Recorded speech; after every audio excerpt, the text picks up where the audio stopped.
This live presentation was produced in Ashland, Oregon by the Rogue Valley Metaphysical Library and Event Center. RVML relies on the support of our volunteers, members, and donors to organize and present these programs.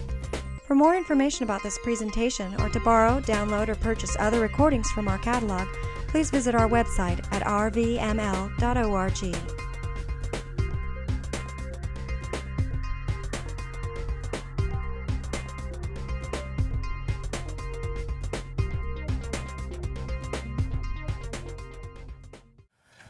Thanks for coming out. My name is Rosa, and I am president of the Southern Oregon Bigfoot Society. To my right is Shelley Binkley. She's the vice president, and Patrick Coughlin is our field analyst. And his dad, Jack, is in the back there. Raise your hand, Jack. That's right. He's our technical guy. And then Charlie, he's in the middle. Somebody's got to take up the middle here, so Charlie's in charge of that. Okay, we're going to have questions and answers at the end. That way we can go ahead and go through our full presentation. I'm going to speak for a while and show what we do, and then Patrick's going to get up and talk about some of our other research that we do, and then we'll close, and then we'll have the question and answer period, and we'll take the break at 8 o'clock. So without further ado, we'll go ahead and get started. We're the Southern Oregon Bigfoot Society, and we're located in Grants Pass. We're a nonprofit organization that's out to prove Bigfoot's existence. We're going to document and study Bigfoot in its environment and protect and preserve the habitat that Bigfoot lives in. We've been in existence since the year 2000, and we started out in Grants Pass. There was a gentleman that actually was out hunting for deer, and he came upon a Bigfoot, and he happened to show us the location that we use for our research.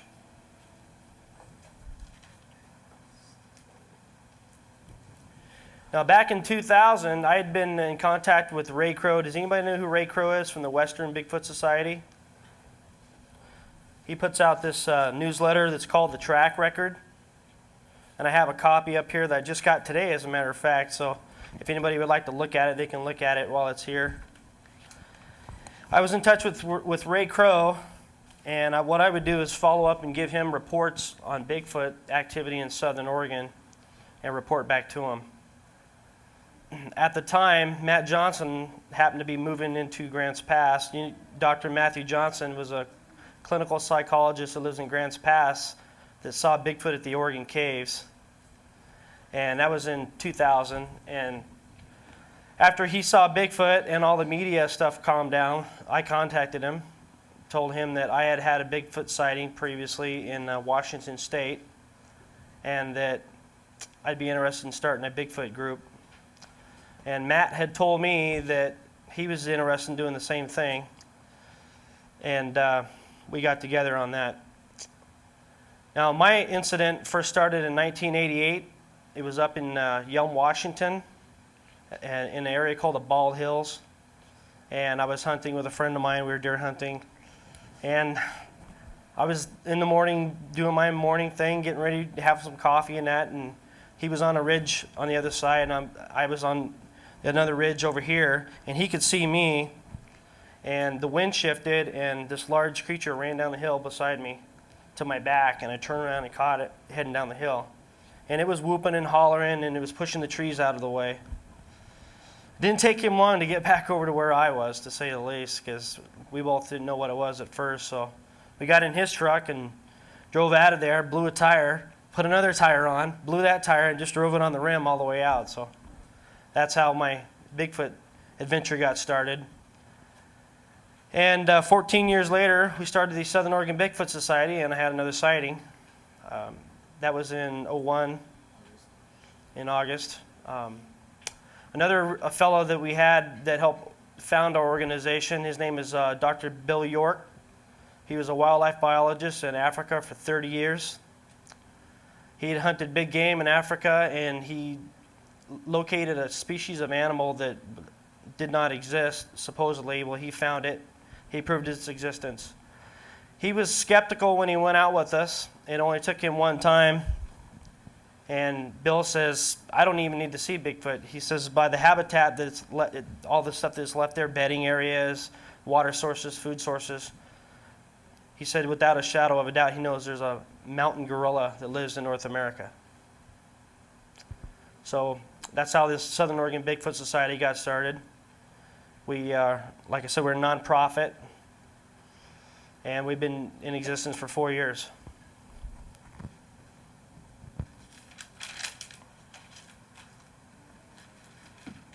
By the way, Dr. William York started Wildlife Safari in Winston. He actually went back to Africa and trapped most of the animals for that safari, as well as some that he did in Florida. So this guy, he was pretty sharp. He knew his stuff. Unfortunately, he passed away last year, so we don't have him with us anymore. Spiritually.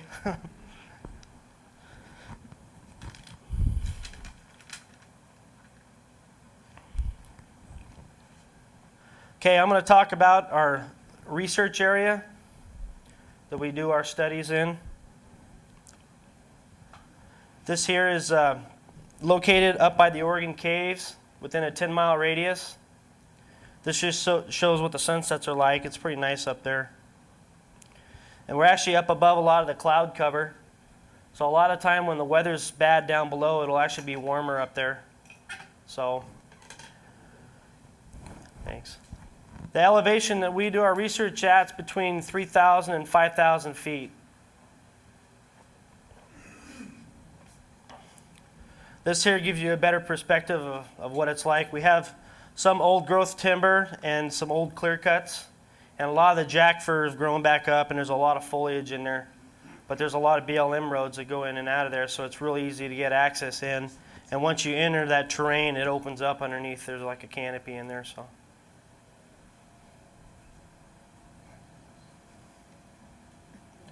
This here you can see a lot of the old growth forest. And this particular picture here, the hill heads down like this. It's pretty steep. So a lot of the times what we do is we'll station people on the top end of the ridge over here on this side if there's like a road, and then they would drop down and work their way down to the bottom road if it's possible, and then pick them up down below. Some people have GPSs. We'll mark locations where we find tracks and different evidence. We've got hair samples, tracks, you name it. And I'll be showing you guys that shortly.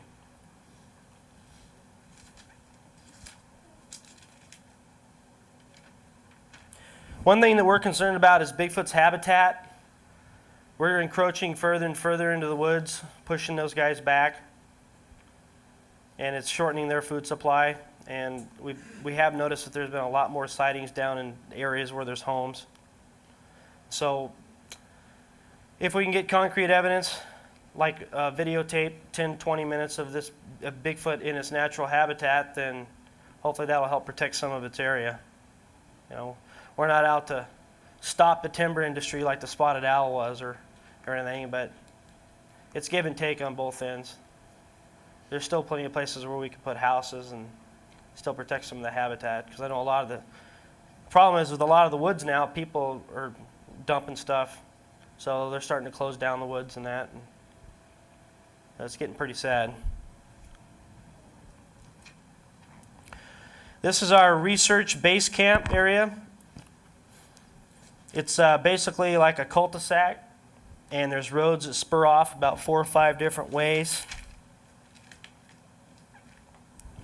And this is the area approximately where this gentleman saw the Bigfoot while he was hunting deer. What had happened is when he was up there, he supposedly shot this deer, was taking it up to his car, and between him and the other side of his car is a big Sasquatch standing there, and he thought it was like a cinnamon bear because it's kind of reddish in color.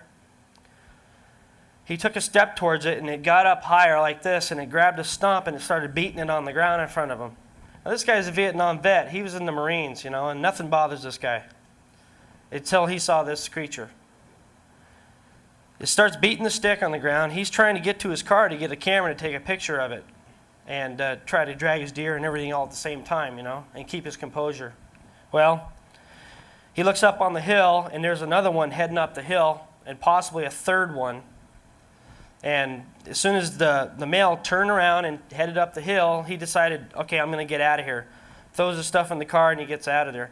And it was about 2 weeks after that we went up there to investigate what he said. And we got up there. It wasn't more than probably 10, 15 minutes, and he started getting really antsy. He wanted to get out of there. So I said, okay, well, I know where the location's at now, so we can go ahead and go. He's driving like this old Oldsmobile car, and he must have been going 60 miles an hour to get out of there. He was just scared to death, And to see a guy like that's that upset about it, it's something else. But we've never had any hostilities in the area. Not to any persons anyway. Equipment's another story. I'll get into that in a little bit. Here's another view of our research area. This here is a big cul-de-sac, like I said. We have a road that actually spurs off this way, one back here, and then another one that heads down this way. And this region right back in here is like a saddle. We have a lot of Bigfoot activity. They come up from that backside of the ridge down to the other side. And we've gotten lots of evidence via foot traffic and actual visual sightings of Bigfoot. And there's a little area. You see this little pocket right here where that tent trailer's at? That's where we like to have the guests stay that come like the first time. Because twice now, you've set up a tent right here, and a little bit later in the evening, this Sasquatch came up and stood right behind the tent and was peeking in. I had this guy that he came from Colorado. He drove 27 hours. He says, yeah, I want to come and do some S.O.B.S stuff, and see Bigfoot. And he gets here and he's just dog tired. And when Patrick was with us, and we took his kids, ran them around a little bit, showed them some stuff. And I was thinking, well, it's kind of dry out. It was right when we had the fires.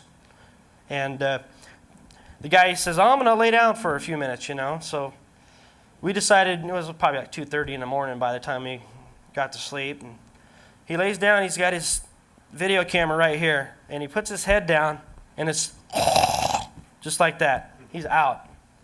So I'm in a tent over here, he's in the middle with his kids, and Patrick's on the other side. And I said, well, I'm tired, I'm going to get some sleep now. So I lay down for a few minutes, and I start hearing this like wood knocking noise. And everybody's familiar with Bigfoot. They say they beat on logs and stuff. Or it might be a throat issue with them, like a popping sound. So anyway, I decided I'm going to get up and find out what's going on, because I thought Patrick might be banging some sticks together, because we've done that in the past. We've clicked rocks, and I get up to get out, and I look over, and I could see this guy's kid with a little light stick, and he's shaking it like this. And I get out of the tent, and this kid comes shooting out the bottom. All he did is undo the zipper at the bottom, and he shot out just like this, backwards, And he's all, Bigfoot, Bigfoot! And I turn around, and this thing books right down the hill. It goes from right here, and it just zips right down there. There's like a trail in there that they use. And I went over to Patrick's tent. I was like, Patrick, get up, He's like, what? I'm asleep, I thought, are you making noise? He's like, no, I thought you were making noise. I said, I wasn't making noise. So I'm trying to wake this guy up. This guy, we call him Colorado Bob. He does Bigfoot research in Colorado. And I was like, Bob, get up. And Bob happened to think that I was dreaming telling him this. So he's like, And anyway, he missed out on the whole thing. We get up the next day, and I said, hey, you had a Bigfoot behind your tent. And I said, your son Gabe saw it. And he's all, you got to be kidding me. He goes, I thought I was dreaming. I said, no, you weren't dreaming. It was the real deal, So anyway, they stayed up there for a couple more days, and I had to go up and check on him because of the fires. So we had to tell them they had to leave. But poor guy drives 27 hours, doesn't even get to see Bigfoot because he goes to sleep, It's par for the course. So anyway, Bigfoot Bob, he emailed me a while back, and he's been doing this research in Colorado. In Colorado, it's not like Oregon. We can drive darn near everywhere. Up there, the roads don't go in as far, so they've been backpacking. But he did find a spot, and the spot that he found, he could drive up to the end. And he had his kids sleeping in the truck, and he was in a tent, and he heard this noise, and he went to investigate it. And the next day, he found a tree that was pushed over, blocking their entrance. Well, he's recently contacted me again about another incident that he had where they were sleeping in the tent, and the Bigfoot was like leaning into his vehicle. He's trying to blast sounds out, and he heard the side door, the metal panel on the door, like donk donk. And he went to go check it out, and they actually saw the Bigfoot. It turned around, and it was like a black Bigfoot with red eyes. He tried to get it on videotape, but they're quick. We've had him come and check out our tent before when we had the tent over here. We had a guy named John Burnley from New York that came with us, and it was raining that night, just really lousy weather. It's like November, and this Bigfoot comes walking around. You can hear it. Get up, go after it, and it's gone. And he can't get out of his sleeping bag fast enough because he's all soaking wet, you know. But we had a surprise for him because he came out from New York. He's a cinematographer. He thought he was going to get Bigfoot on film for 15 minutes, and I told him it's not going to happen. They're too quick. Now I'm going to talk a little bit about evidence collection. This track here is a track that was found by one of our members. You can see the footprint here. This happens to be in a mud hole.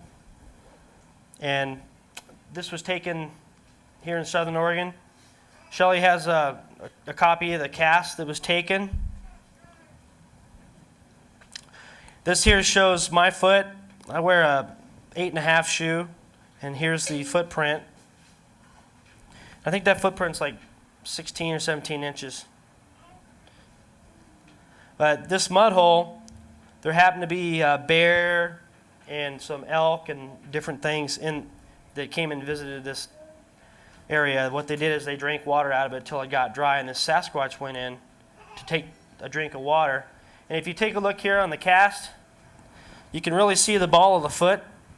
This shows articulation. I sent a copy of the picture to Jeff Meldrum at Idaho State University, and he did an analysis on the pictures that I sent him. I sent several different dimensions, and he says if you look at it this way, you can see how the Sasquatch came in, stepped in, spread the toes, because like when you step forward, your toes kind of spread out to help hold you down, and then the foot rolled off of the mud hole when it reached down to get a drink of water. So this will be available for anybody who wants to look at it up here. And that was taken, it was early this year. Here's a copy, or this is the actual foot cast from that mud hole that Kevin got. It's a pretty good find for this area. The soil conditions aren't always the best, so the mud holes are usually the best for trying to get footprints. Here's a picture of him holding the cast so you can get a good idea what it looks like. This here is an area that's on the backside of our research area. And we happened to come upon these tracks. The day we were up there, the ground was still frozen. And the soil that's in here wasn't frozen yet. So those tracks were pretty fresh within like an hour. The animal crossed up the hill. So we stopped and took a look at them, did some measuring of them, and I poured some plaster cast of them. And that's what they look like afterwards. A lot of times on the casting, you don't know what you're going to get till you get it out of the ground. Like I said, soil conditions. If you look at the soil here, this is pretty rocky stuff. And if you go up this embankment here, it's a lot of decomposed granite, and it's really tough to get tracks. You can see a lot of Sasquatch tracks. I think the biggest that we've had is 27 inches. That's a pretty good sized animal, quite a large male. Typically, the females are anywhere from 15 to 19 inches. And then we have from adolescents, which the smallest we've got is like 6 inches, all the way up to about 13 inches. And the research area that we've been working in on our main side, we know of a mom, a dad, and 2 children, 2 adolescents that are on that ridge. And then on the other side of the ridge, there's another family unit over there. And we actually have a guy that works for the Forest Service who's actually heard them communicating between each other, yelling at each other. I don't know if it's a territorial thing or what it is. Here's another thing that we find. We have bait piles. This happens to be a can that we had some canned meat, and a lot of times, like we'll open up the lids so that they can get easy access to it. We've had them take cans a quarter mile down the road and drop them off. We've had like canned Vienna sausages with the pull tabs. And they'll pull the pull tabs out, they'll eat the cocktail weenies, and they toss the cans. Anyway, there's the real deal. There's a copy of the can. We had Bill York look at that can to make sure it wasn't a bear or a cougar that got into that. And he determined it was a Sasquatch. We've also left watermelon up there, and we cut the rinds about this wide and cut them in halves like moon shape. And the Sasquatch reached in and grabbed it and took a bite out of it. And you can see a space between the canines and the molars, which is what primates' teeth are like. There's no other animal that has teeth like that where they have a space between the two. This here's Patrick, and this is John Burnley, the guy I was talking about. He's a cinematographer. And these guys were out looking for evidence, and the area that they were in happened to have some trees that are snapped off about 12 to 14 feet tall. You can see the break here. These were pulled down. You can actually see where something grabbed the tree at the bottom, pulled the top, and pulled them down, and they're pulled across the road. This is pretty typical of what we find up there. Give you a better view, this person here is about 5'8", 5'6", 5'8", and you can see how high up the trees are snapped off. There also, right here, there's a giant boulder that was left in the road. We believe that that was a territorial marker, along with the trees that were all done at the same time. I happen to have a film crew from Canada coming out to film this show called Mystery Hunters. Anybody seen that show? Well, the day that they came out, they were spent all day at the Oregon Caves, just rerunning Matt Johnson's experience at the Oregon Caves with Bigfoot. So they spent all day out there. It was getting dark. They came up to our research area. As soon as they got out of the vehicle, there's like 30 Bigfoot prints all over our base camp area.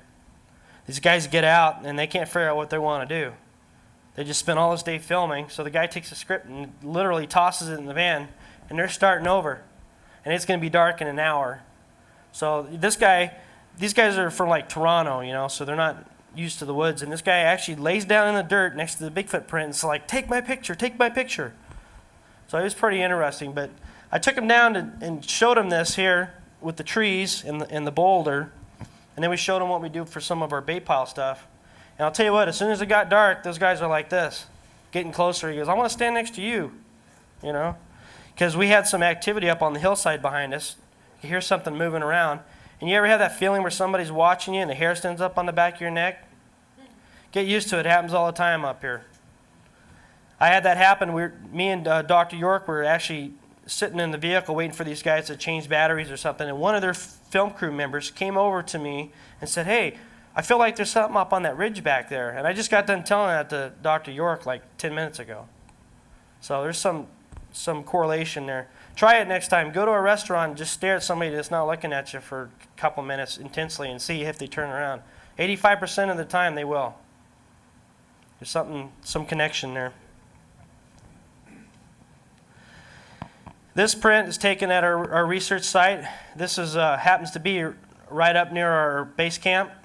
You can take a look here. That's an 18-inch print. This is it right here. This is what we have coming into our camp. We used to put our bait pile right by our where we camp right by our bait pile. Now we put the bait pile by our camp because these guys are coming in anyway.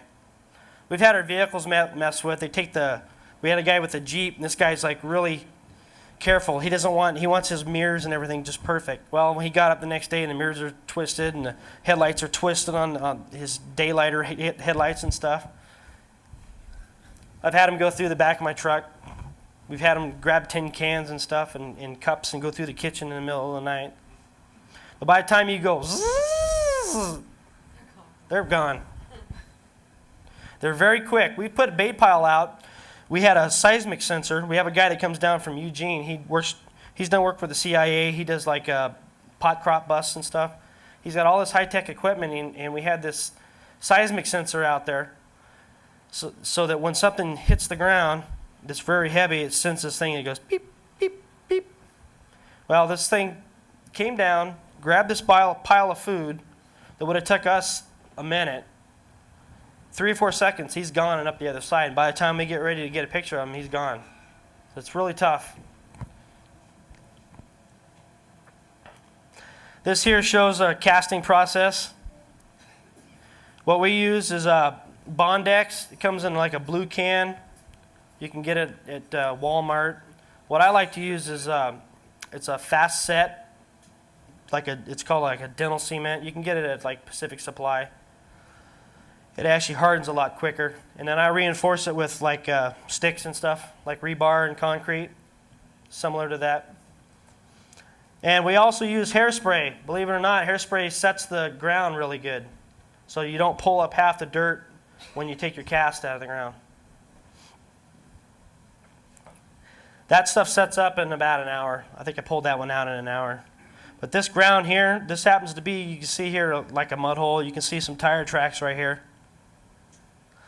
And this happened to come through our camp. So we got a foot cast of that. After they set up, I carefully wash them.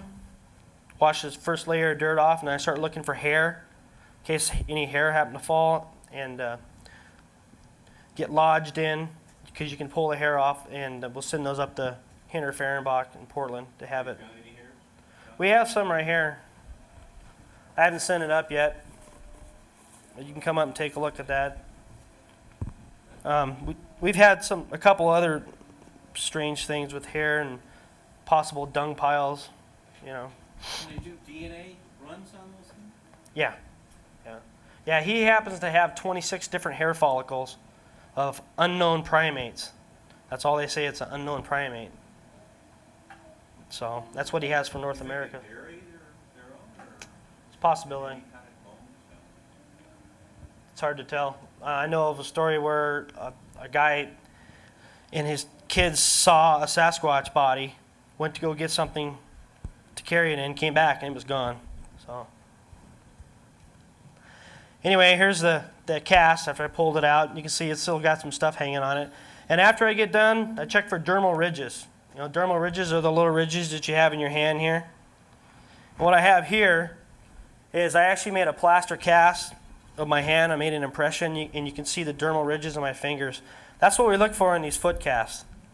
And this Kevin Jones cast that he got has a lot of dermal ridges on it. This is a second copy. He has the original. It was so well I was able to make another copy of it out of the same mud hole, which is pretty rare to be able to do. So anyway, you guys can come up and take a look at that and see the dermal ridges, what you're looking for in your foot casts. And when you actually use that dental stone, it actually sets up harder than the plaster, so you'll leave more dermal ridges. Okay, this here illustrates the bait pile that we do. Like this area here, you see these footprints right here? All this stuff, this is like a real floury powder type of dirt. This happens to be in that saddle I was talking about where the Bigfoot come up and they cross over. This area that we're in, a lot of the Bigfoots, they don't stay around there. They're in the lower sections and they go back and forth. After the first night, they usually know we're there and they'll come in. We had a real aggressive bait pile schedule going to where we're up there once a week baiting these guys. And I'd get out and we're going to shoot some videotape because some of our members are elderly and they can't go up in the woods, so we bring back stuff to show them what we're doing. So I get out and I'm getting ready to start this little filming thing of us doing the bait pile, and I hear this whoop, whoop, whoop, whoop, and these things yelling up on the hill, you know. They were ready to eat. It's like I'm the ice cream truck coming up there. They used to be able to hear my Jeep coming up the hill, you know, and they couldn't wait. So anyway, we started this bait pile program, and it's been pretty successful. But what did Bigfoot eat? Peanut butter and jelly. You got it right there. That's number 2. Number 1 is canned fish. Mackerel is their favorite. Make sure it's in tomato sauce. Peanut butter and jelly sandwiches, they eat them like no tomorrow. Watermelon, cut the rinds in like half moon shape so you can see how they grab it. And trust me, we've had everything possible hit the bait pile. So there's no animals up there that we don't know about. And I'll get into that. I'll show you some different animals that are up there. Because you got to learn how to weed out skunks, raccoons, all that different, bear, cougars. Corn on the cob. That's a tricky one. We've even tied twine around them. They've taken them apart, shucked the stalk. They used to leave the stalk, or the husk laying there, eat the corn, leave it there. Now they take it with them. Everything we learn from these guys, they learn from us. They get smarter. We left a trail a quarter-mile long down the road of peanut butter and jelly sandwich, corn on the cob, bananas at random. Get up the next day, they're all gone. We're thinking, okay, maybe a bear came through. Got looking a little closer, looked off the side of the hill. Here's a banana peel. There's corn that's shucked. The sandwiches, of course, are gone. They were picking them up, eating them, and tossing the stuff down the side so we couldn't see it. We're at the end of a road. There's nobody that can get up there. The elevation's like this. It's pretty steep. So, these, like I said, they used to sit down. The one spot at the bait pile, you see butt prints where a Sasquatch sat down and ate a bird. I took it like a bird carcass up there, turkey or something like that. Sat down there and ate it. They used to do the same thing with the corn. Eat the corn, leave it. Now they just take it. And we've actually found corn cobs, corn husk and stuff way out in the woods. Usually if it's a bear or a cougar, they just eat the whole thing. They don't care. And also bear and cougar, they can't pull tabs on cocktail wiener cans. Canned luncheon meats, Spam, corned beef. They like that just as well. Got to get the kind with a pull tab, though, because they don't know how to use that little twist deal, I don't even think we can use that, so. Cocktail wieners, nobody likes to eat those but Bigfoot, so. They got that, greasy thing on the top, Nobody knows what that is. We've had salmon fillets up there. They love fish. That stuff's usually picked over first. Raw? Yeah, raw or cooked. If you want to cook it for them, that's fine. They'll eat it. Actually, we burnt bacon and stuff just to get the smell out. Helps bring them in. Just got to be careful not to bring the bears in or the cougars too. But usually if Bigfoot's around, there's no sound. There's no other animals. You don't hear birds. You don't hear crickets. You don't see nothing. You got some really weird times up there. It's just dead silent. So, hot dogs. Can't get enough of those. 89 cents a pack. Food adds up, especially when you're baiting all summer long. So, various other items. People brought in popcorn, cookies, We even tried a beer. Put one beer up there. They say they like it, so. Something got to that. We don't know what it was. Probably a drunken crow or something. Here's an example of one of our bait piles. This happened to be a smaller one. We've had up to 4 bait piles at a time. We just move them closer to camp now so we can get a better visual on these guys. This here is canned yams. I don't remember if they like that or not, but here's the cocktail weenies. We just pull the pull tabs up, so all they have to do is pull them off. They actually pull them up. Hmm? We've actually had them where we didn't pull them up like that and they opened them. Yeah. Wow.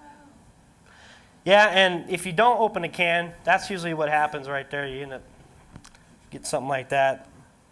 Here's one of those ones that nobody likes to open. We open it halfway. Usually on the cans, the canned mackerel and stuff, we'll open the lids 3/4 of the way, so all they got to do is pull it up and take it. If you left the can open in there, I don't think they'd do anything with it, but a bear would just chew a can to pieces if it really wanted something. Bananas, gone. Corn on the cob. They used to shuck it, like I said. Now they just take it with them. I've actually had times where I went up on the other side of the ridge, and here's 2 sets of Bigfoot tracks coming down. And I was like, wow, those are great. I'm going to take some casts. So I take a cast, pour the plaster. I said, well, let's go up the ridge there for another half hour. Come back. Here's another set of tracks. Came down. He was watching us the whole time. The more we learn from them, the more they learn from us. So then they start covering up their tracks and stuff. They don't, now I see tracks, I go, got enough of those. 40 of those is enough. This is what you don't find every day.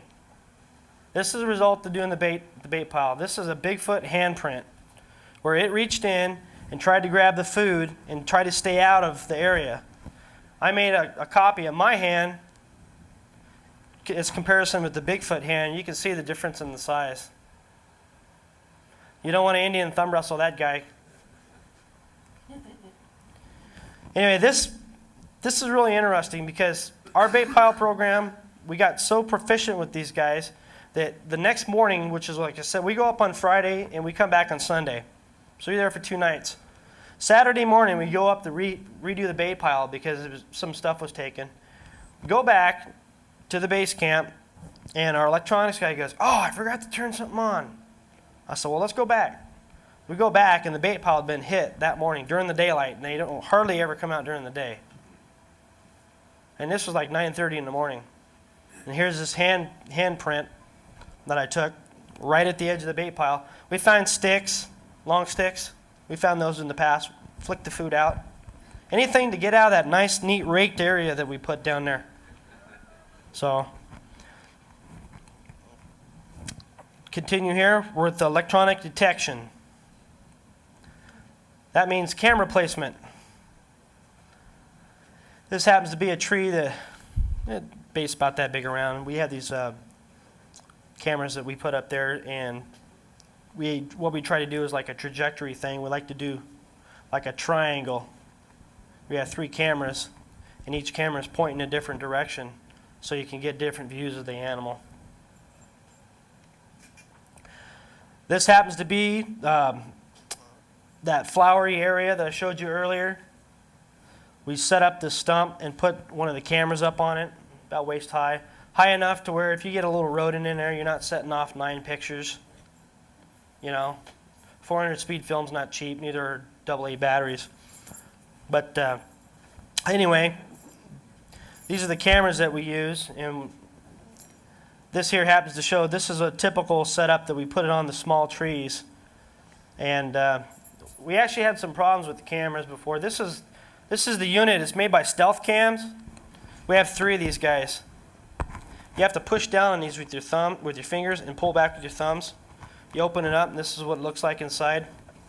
And you can set the number of pictures. It'll go from 1 to 9, and it'll shoot a picture every minute from 1 to 9. So you can burn a 36 roll of film in no time. And this here has a red LED for low battery, and it has the test mode, so you can test the camera after you get it set up. And it's infrared, and it's motion sensor. These are about $80 a piece. So when you got the road blocked off with your truck and you're all set up, we try to get all the variables out. We don't want some bozo driving up Saturday morning interrupting our area where we have a bait pile and stuff, you know. So anyway, about $80 a piece on these guys. You don't like seeing them like that. We had that on one of our bait piles at the end of the road on a tree. Got ripped off. All the food, there's food all around here. Well, something didn't like the flash going off. So it yanked it off the tree. Busted this piece inside where it covers the batteries in here. Not only that, remember what I said about these? You got to use your fingers and your thumbs to open them. Then it was set down like this on the bait pile where the food was, face up. So what we did, we decided, well, let's put this back up on the tree and see what happens, because the film's still good, the batteries are still good. There was a couple exposures. We were going to go get the film developed and see if we could see this Sasquatch looking down at this thing. So anyway, that was a good idea, right? Here's what we found the next morning. Actually, a week later. We got up there, and the food's all gone. The camera's nowhere to be found. We had another expedition coming up the next week, and our bait pile area is funny because it's a quarter mile away from our base camp. So we have a quiet area, and we got our noisy area. So we can do 2 different bait programs, so we can make all the noise you want. They know you're there anyway. You can be as quiet as you want, and they can still smell you. Something was irritated to be able to take the wires out of the camera one by one and walk them a quarter mile away and put them at our base camp. Let me ask you guys something. You find an $80 camera in the woods, you're going to strip it or you're going to take it home?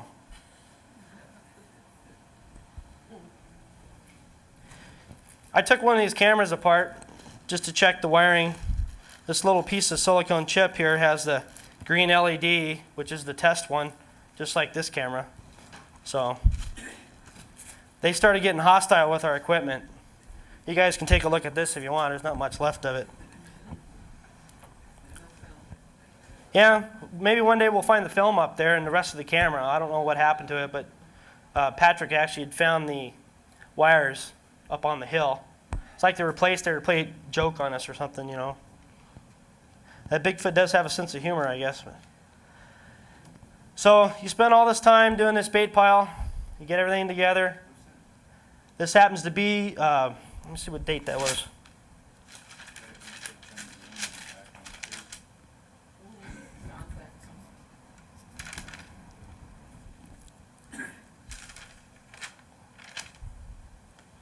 November 16, 2003, on Sunday, the day we were leaving, we just put bait out on the bait pile. And that's me testing the camera. I put my arm up, and you can see behind me there's a tree right here with another camera. That camera was a joke. The shutter didn't open on it at all. There's always problems. This is, like I said, it's November. John Burnley's here. He's helping us get everything set up. So I test the cameras. I tested that. We were taking like 3 shots a minute. So I take this shot. We leave. Well, Tuesday, the 18th, either in the morning or in the evening, this guy, if you see the shoulder here and the neck, decides to destroy our camera. So he's shaking this tree trying to get this camera off, but I tied him on really good. So the flash went off. The camera's really traumatized because you see here, I got the date. It's got the date, the year, and all that. This just was able to get the day out. So this thing's shaking like this. Plus it's 200 speed film. We now have 400 speed. It's doing everything it can do, and it finally gets a shot off. And you can see in the background here, you can see the hill comes down here and this here. I'm 5'8". This guy has to be about 8 feet tall because his shoulder's like covering that tree.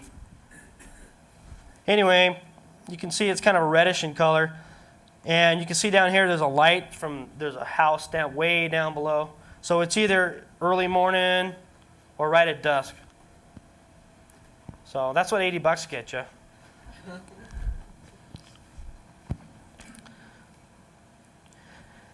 Okay, so this other camera here unfortunately malfunctioned. Otherwise, I would have had the back end of that guy. So I sent it back to Stealth Cams, and they were nice enough. I sent all the cameras in because during the winter time, the camera started freezing up, and we were having some problems. So they sent us 3 brand new cameras. It was really good. So. You didn't tell them Bigfoot. No, we don't tell them it's Bigfoot. You know. I wonder if I send the wires in, if they'll send us another one. Yeah, that's true. We do winter research. We're really crazy. It's cold up there. That is our base camp in about a foot of snow. Okay, this here is just one of the regions where we have another bait pile that's kind of like up the hill here, and it's up off where we had the cameras. And we did the trajectory thing with the cameras. And that's just a shot there. Here's what you find in the wintertime. You can see these Bigfoot tracks here heading up the road. There's about 35 feet of track there, and then it kind of meanders here. Bigfoot are kind of like drunk. They're just they walk around and kind of mosey back and forth and play around. But anyway, we found these tracks starting to head up the hill, and they actually come back up in here, and they keep going. You can't take casts of them because plaster puts off heat when you mix it up. So the only thing you can do is take photographs of it. I missed, where is it you go? Excuse me? Where is it you go? Up by the Oregon Caves. So do the people who work up and live up in Oregon Caves, are they familiar with your work up there? Yeah, they are kind of, but they can't say anything about it because it's a government. So this here shows some more tracks, and this vehicle here happens to be Pat's, and that's as far as it would go. This is a solid sheet of ice, and then there's about another 6 inches of snow here. And then this actually heads up the hill and goes to the backside of our research area. And we went up there to look for track evidence and dropped down the other side. It got so bad this winter, we took the quads up. We were in 2 feet of snow, and the axles are shoving snow, and you couldn't go any further. But when you get about 3/4 of the way up there, you start seeing stuff like this. Here you can see where there was some vehicle activity. But this is what you find in the snow up by our bait pile. I think, Patrick, you found these tracks. It's 2 tracks where a Sasquatch came around our camera to try to avoid them. They can smell the cameras. They can see us set them up. They're pretty smart. The motion sensors, they've walked around them. So anyway, this area right here is about 3/4 of the way up. Nobody had been up there at all in any vehicles. We went up as far as we could go, saw a set of deer tracks heading down the hill, and then a set of Sasquatch tracks tracking the deer. And here you can see the foot and the toes. You can make out the toes here, and you can see how the foot goes. Nobody in their right mind is going to be up running around in the snow barefoot, at least not for more than 2 minutes. And you can see this is Shelly's foot. And I don't know what size shoe you wear. 8. Size 8, 8.5. So that's probably about a 13-inch track. We saw it going down the hillside following the deer. Do they hunt? Yeah, they hunt. They're omnivorous, so they eat meat and they eat whatever else they can get.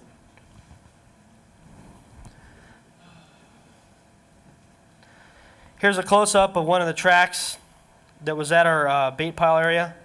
You can see what happens. They had a little bit of melt off from the snow, but it still leaves a pretty good impression of what Sasquatch, when he passes through our research area there. You can still kind of see some toes here, but you can see the inside of the heel and around here on the inside of the foot. Like this happened to be right in the road one day. We took a cast of that.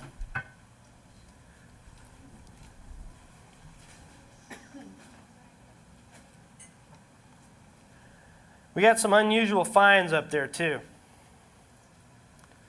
Some really weird stuff happening. And we're going to talk a little bit about that. Number one is Limpy. Limpy happens to be a very interesting character that we have up there.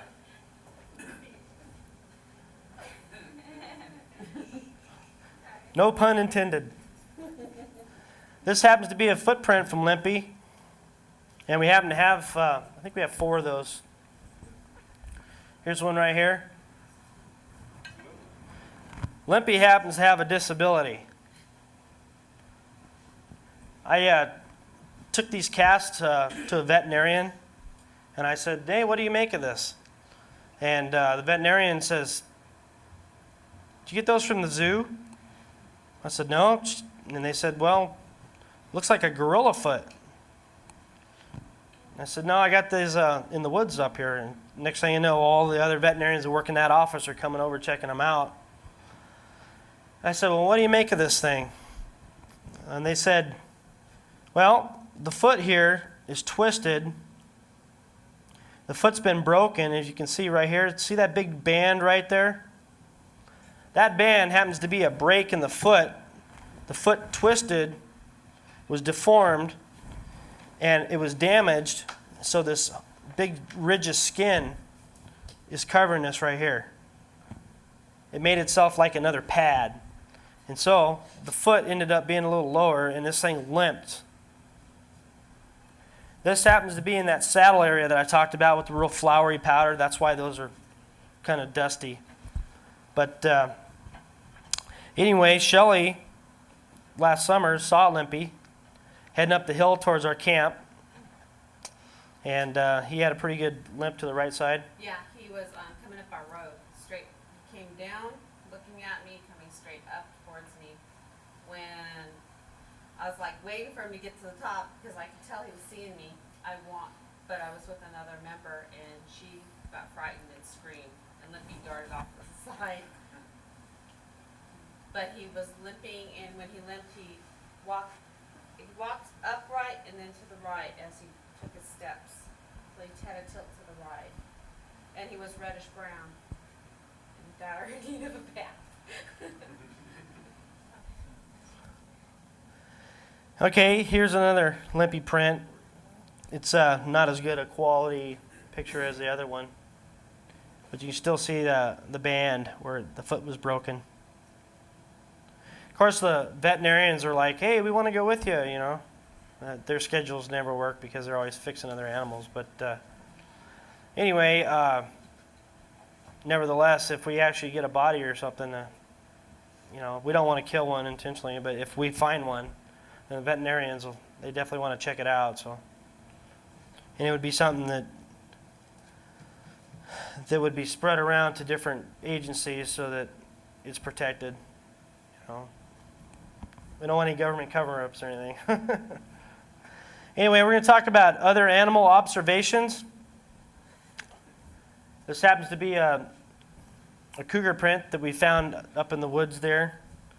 And we've actually made casts of almost everything up there to show comparisons on what you're going to find when you're up there. This here happens to be a bear print. It's not that good of a bear print. Here's a good bear print. You can definitely tell a bear from a Sasquatch. Yeah, there's a cougar print. You can see the bear print's a lot bigger. And compared to the Sasquatch foot, you know, there's not too many bears that have balls on their feet like that. And here we have another one. This one actually has the claws stuck down in the ground.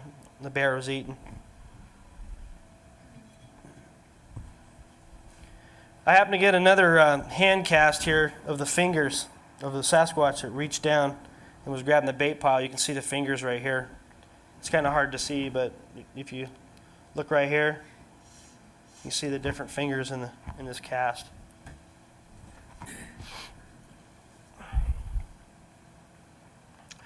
Right here you can see a bear print. This was in the mud where Kevin Jones actually took that print.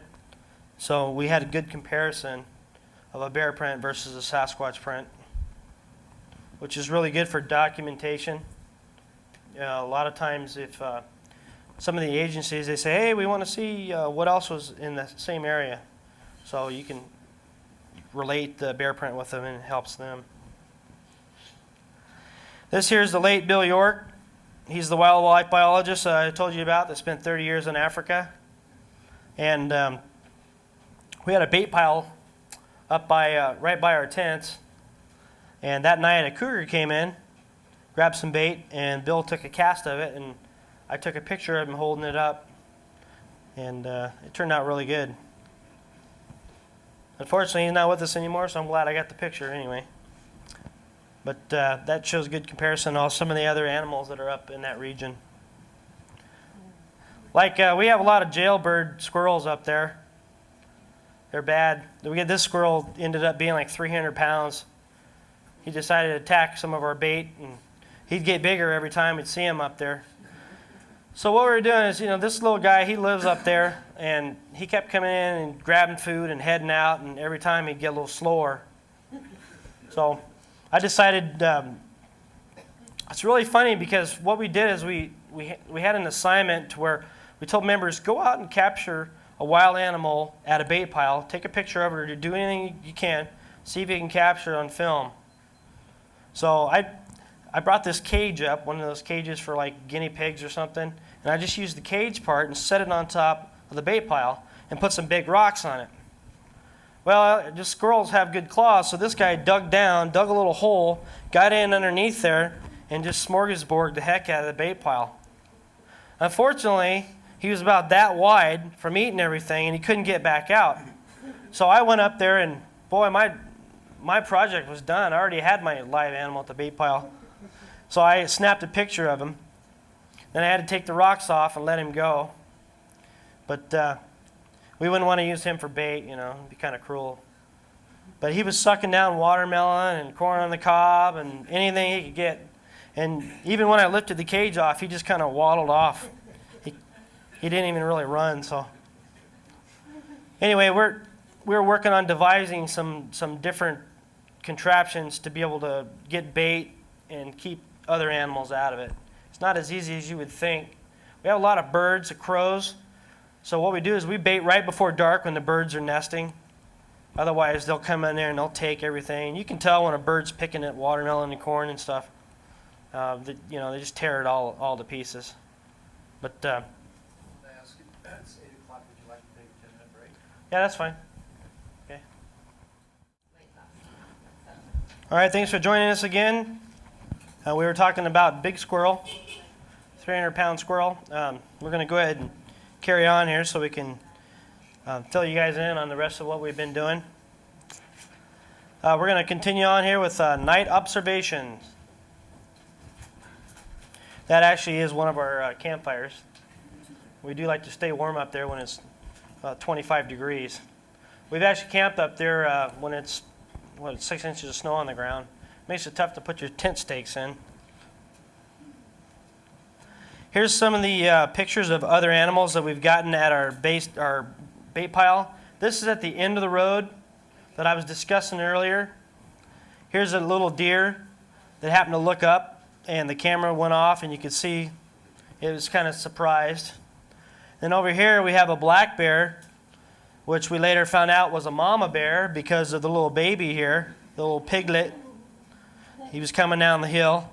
And here's another picture of mama bear looking away because something else took her eyes off the bait that was left there. But you can see this picture. She was looking away here. There was still something here, and then after that, there's nothing left except for one corn. So we do get all kinds of other animals up there, and they all leave their own evidence. And you do this for 4 years, you pretty much can walk up there and look, and you can tell what was there. Be it birds or deer, bear. We also have fox. We had a fox on video. I don't think we didn't include that picture in here, but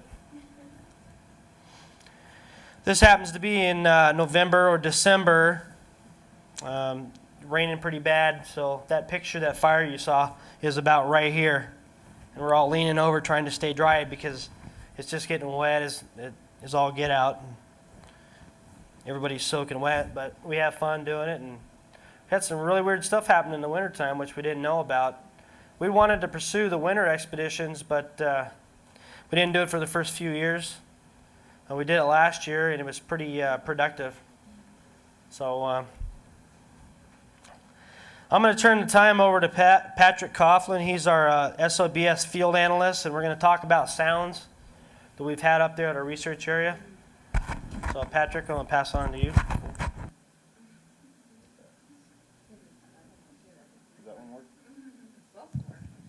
Cool. That works. Hello, everybody. I'd like to talk to you about an interesting phenomenon that we have encountered in the last year that has been creatively dubbed beeping. Okay? We have reason to believe that this phenomenon is related to Bigfoot because of an encounter a member had with it walking up to her. And since then, we've had it going off and on throughout the year. And I'm going to show you a no, it's not like a spectrograph, it's just a line graph. But listen very closely. You'll hear a lot of static, but you'll see little bars where you're supposed to be looking, and you'll hear the noise.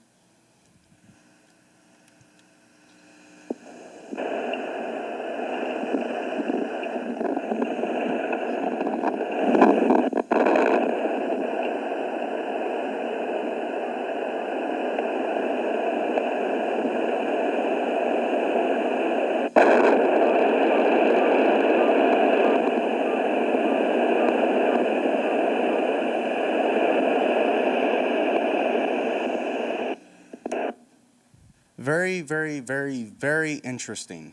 We really don't know quite what to make of that. If it's a whistle or a vocalization, it's really off, really distant. Often we hear it on another ridge, another hill. Sometimes we even hear it when it's on, we hear one on the mountaintop here, and then we'll hear one in the valley, and they'll start beeping, and one will be off a little bit and they'll start modulating with each other, start matching pitch and frequency exactly, to the point where at that point, due to the acoustics of the valley, you can't really tell where it's coming from, and it sounds like they're all around you. It gets pretty weird, and usually there's nothing else making any noise up there at that time, you know. It gets pretty weird. Again, we're still investigating what other animals could conceivably make that noise, but right now it doesn't look like they're anything that I've been able to pinpoint. Long story. Really long story. But yeah, right now, like I said, I'm in the process of going to wildlife images, talking to some experts, seeing what they think of this. But right now, you know, I can't think of any animals that could be making noises like that and project it in such a way. Did everybody? Yeah, shoot. Fast forward. Move that closer. Do you know? Not everybody heard it. Not everybody. Oh, Wanna I'm play it sorry. again for them? Yes, I will play it again for everybody.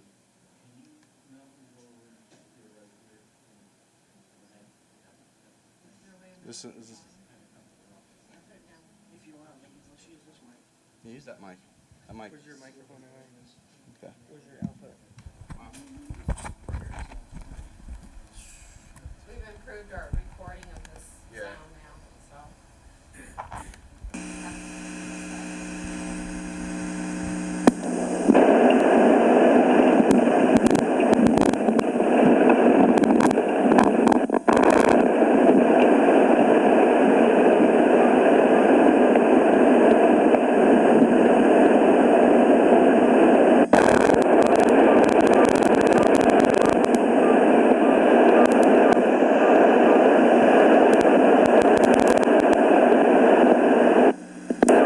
Did you guys hear it that time? Not at all. Not really. Let me turn it up It worked that time. and pull a little further back to get blast out. The decibels. Try it one more time.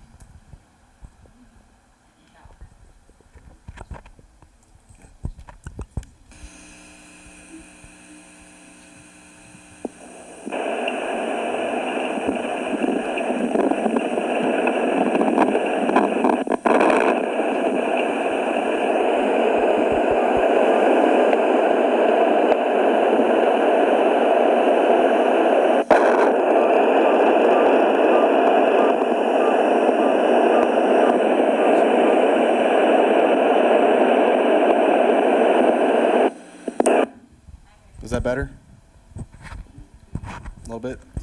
Problem you're getting white noise, because when it's that quiet, you pick up static and noise. Yeah, definitely. So what frequency is that? That is 1200 hertz, measured right down here. Right there. About 17 to, or 11 to 12 hertz. And it's very consistent. That's what we've noticed with this noise, is that it doesn't change in pitch, it doesn't change in its beat or tempo. It's almost, if I could use the expression, mechanical in its noise. You know, just you know, goes at it. The only difference you'll ever hear in volume is if its proximity to you is changing, and past that, it really doesn't do much else. You know, except maybe confuse you because you can't tell where it's coming from sometimes. So I'm going to throw it back to Ray. You finished the presentation? Ooh.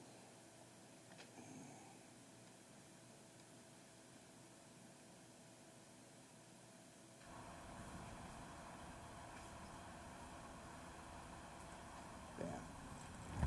There you go. I have a question about that picture in the corner of Bigfoot face. The flash there, and there's a huge face, just a Bigfoot head, The head and the shoulder. the head and the shoulder. Yeah. Oh, yeah. If there's anything anybody wants to review, we can go over that when we're done. We'll be done in a few minutes, and we'll take questions and we'll be able to cover everybody that way. Go back to the pictures. We'll discuss if you want. Now, are you talking about the one? Shaking the tree. No, just. In the just beginning, picture. in the beginning of your presentation. Oh. Very beginning you present. Artist Second page. conception, whatever. Okay, yeah, that's just it's just an artist conception. Oh, that's what I wanted. Yeah, Oh. yeah. Yeah, we just threw that in there to make it more inviting to the eye, pleasing to the eye. So,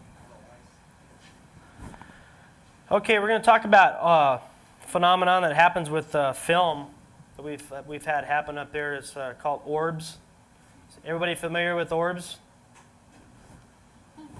Orbs are supposedly energy, little balls of energy, or spirit energy, as they call it.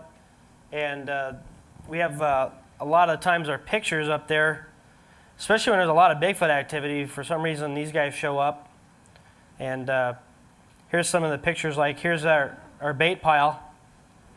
And it was just getting dark, and we took this picture, and there's like weird balls of light and orbs and like smoke where there's no smoke. Almost like a ecto thing or something. But we've had that happen there, and pitch black, there's something right there that pops up, and here's a picture of the back of the vehicles and more orbs. It's really strange. What do you make of that? Here's another picture with some more. This happens to be a drum that we had. It's a dryer drum that we used to contain our campfire. And here's one of the tents, and a chair over here. It's where our main bait pile is, or our main research area, campground. And here are some more orbs. And here's another picture that was taken at our research area, and it has some more white orbs and then more ectoplasm, like smoke. Ectoplasm, they call it. So that was pretty interesting. Media, we're going to talk a little bit about media. We've been on Coast to Coast AM with George Norrie. That's just one of several. We've been featured on the Travel Channel, and we did a documentary with them. And Coast to Coast, like I said, we've been on Discovery Channel, a show called Mystery Hunters out of Canada, and Animal X, several newspapers. We took some reporters up from USA Today, very skeptical. They didn't think anything was going to happen until everybody got packed up to leave, and these things started yelling out of the trees, two or three different spots. And so they wrote this big story on Bigfoot up in the research area. First they were skeptical, and then after that happened, they couldn't get out of there fast enough. So, Daily Courier, you should look over here. This is from last year, the Daily Courier. They did a feature with the S.O.B.S. And here's the one that has me and Matt Johnson and Bill York. We're holding up some casts talking about our expeditions and membership and all that. I know Matt did over 100 different radio programs by himself, and I probably did like 30 or 40. It started getting pretty hectic. I just did a thing not too long ago. It was December of '03 with Fate Magazine. Everybody heard of Fate Magazine? They have this program. It's on the air. It's a couple-hour program, and I think that it's an archive program. They decided to archive it because Bigfoot is a topic they don't get very much information on. In our group, we've got a lot of information in a short amount of time.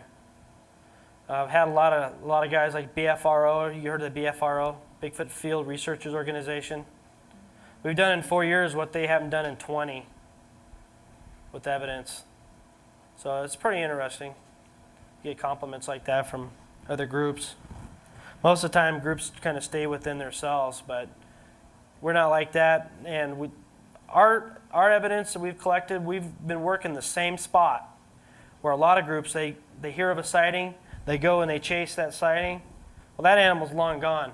We've been bringing them to us. When you bait them and they come up to you and there's a family unit living there, you can get a lot more accomplished. So that's what we've been able to do so far.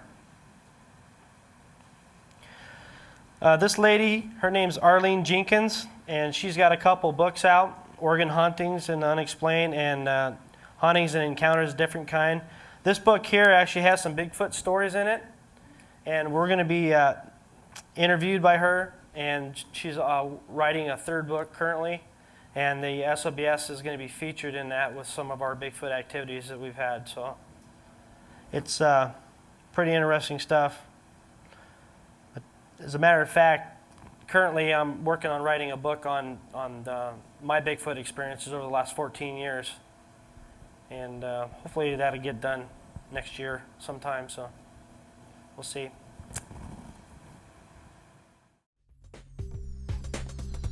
RVML Resource Center is a volunteer-operated federal 501c3 tax-exempt nonprofit organization. RVML is dedicated to providing easy access to a comprehensive collection of information on a variety of metaphysical, spiritual, and personal development subjects.